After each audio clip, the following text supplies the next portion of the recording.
What's up, guys? I'm BTC. The brand new character for Overwatch 2 has been revealed. There are a bunch of images, which I will be including in this video as we go on. There are some things that Blizzard has said about this character where he is going to have new abilities that have never before been introduced, and also he's going to have the opportunity for some quote-unquote light trolling against your teammates. I think it's going to be a little bit bigger of a problem than Blizzard does, but I'll have to wait and see until it actually is in-game. We'll talk about that a little bit more. He is going to be a support character. This will be included with the Battle Pass for Season 4, and the character's name is Lifeweaver. Now, this character, I just want to say real quick, when I look at the images of this character, he almost doesn't even look like he belongs in Overwatch. This looks like it was designed for Valorant. Just the art style, I don't know, it's kind of weird. He looks like he belongs in Valorant rather than Overwatch 2. Regardless, this character, Lifeweaver, is going to be a support, and they said that he's going to focus on utilities. So the first ability that he's going to have is a platform. So you know how in the Hollywood map, in kind of the second half after the point, there is a little ledge where you can click on you stand on an elevator rather, and then it raises all the way up to the top of the building. And then there was another one in Volskaya, and there might be some other ones around the game as well. But that's essentially what he's going to have as an ability. He can place a platform, and this platform is going to basically be pressure sensitive. So when a player jumps on top of it, it is going to raise up into the air. So this is going to give vertical movement to any character. So now any of your DPS that normally would not have access to high ground, with this support character, you will now be able to give your teammates access to that high ground. So that is going to be pretty significant with certain combinations, whether it's Soldier 76 or McCree or a variety of other characters that normally would not have the vertical mobility needed to get to certain pieces of high ground. With this character, you'll now be able to give it to them. However, there is a little bit of a caveat with this because apparently it doesn't distinguish between friend or foe, and these platforms will work for the enemies as well. The next ability, which I believe might actually end up being his primary quote-unquote attack button, is called Healing Blossom. This is a heal over time. Now, to give you an idea, Blizzard said that the inspiration for this character were the druids from World of Warcraft, who are known for their heal over time spells where you just throw it on a teammate and then you kind of forget it. And with this, they also said for Lifeweaver, they wanted to design a character that focused more on positioning and game sense rather than pure aiming skill, which I think is kind of funny because most of the supports are already like that, right? You have Lucio, who has, positioning and game sense rather than actual aiming ability to heal. The same thing with Mercy, same thing with Moira, right? There's already a bunch of characters in the game, but they're making it sound like, oh, this is the first one. We've never had a character like this before. It's like, holy, like half of your support roster is like that. Anyways, so it looks like it's going to be kind of like what Brigida has, maybe, where you don't really need to kind of aim in order to put your healing on someone. You just kind of look in their general direction, and it has that lock-on kind of function. At least that's what it sounds like. And you throw it on a teammate, and then it's just going to heal them over time for the next 5 seconds or however long it's going to be.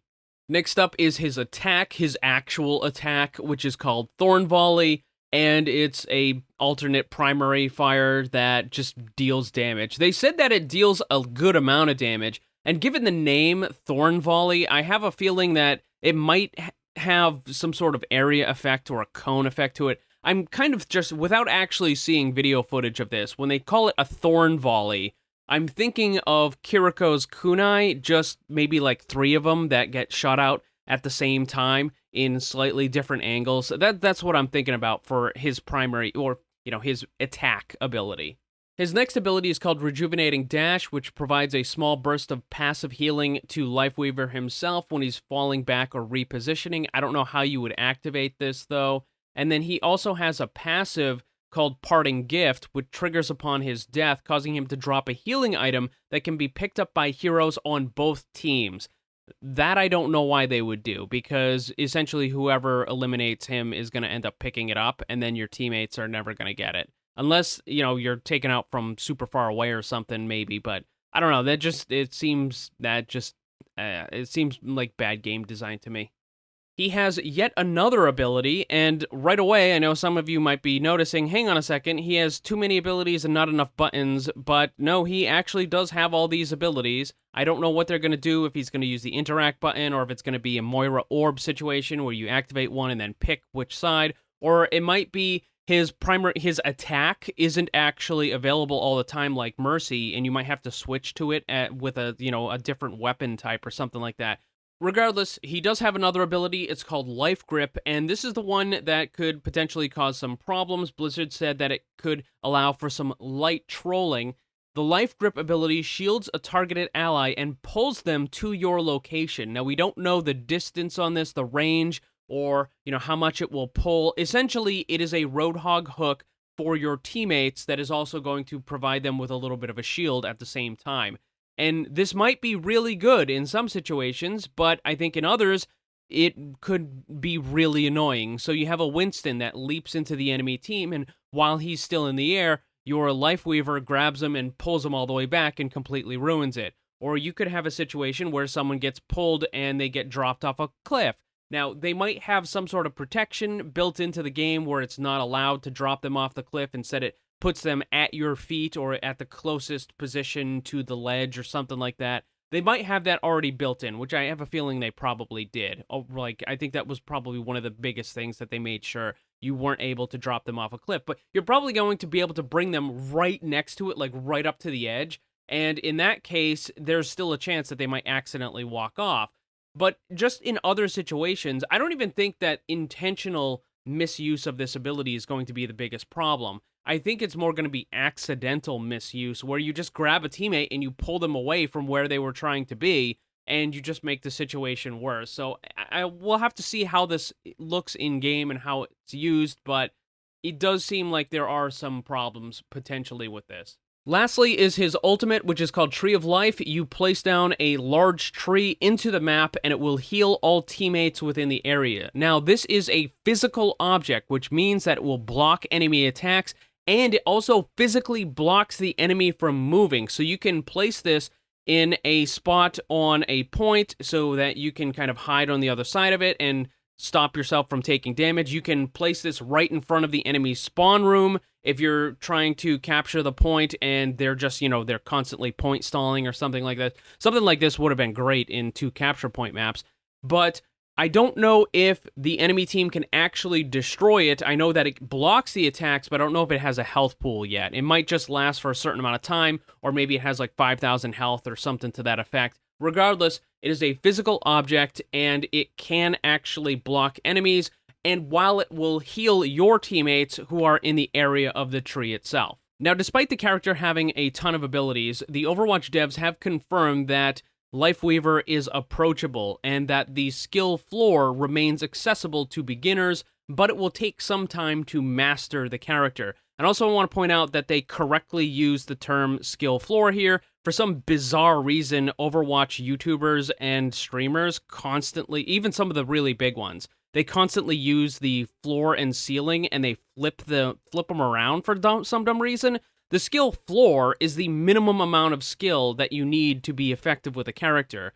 The skill ceiling is the maximum amount of effectiveness that a character can be, and it requires a certain amount of skill to get there. So think of it like you're walking into a room. In order to step into the room, you need to have a certain amount of skill in order to step onto the floor to be minimally effective, and then to reach the ceiling, you have to be able to jump or go as high as possible in order to be maximally effective with that. And if you don't have even the most basic skill required to be effective with the character to meet the skill floor, then you are said to be under the floor. But for some bizarre reason, a bunch of I don't know why, it's just like Overwatch. This was never a problem in Dota. It was never a problem in CSGO or any of the other competitive games. But for some bizarre reason, Overwatch, like, the people just don't know the terminology correctly. And so some people thought that the skill floor was actually the place where it would be maximally effective for some reason. I don't know why. It's just weird. Just know skill floor is the minimum skill you need in order to be effective with the character. Okay, anyways, rant on that over.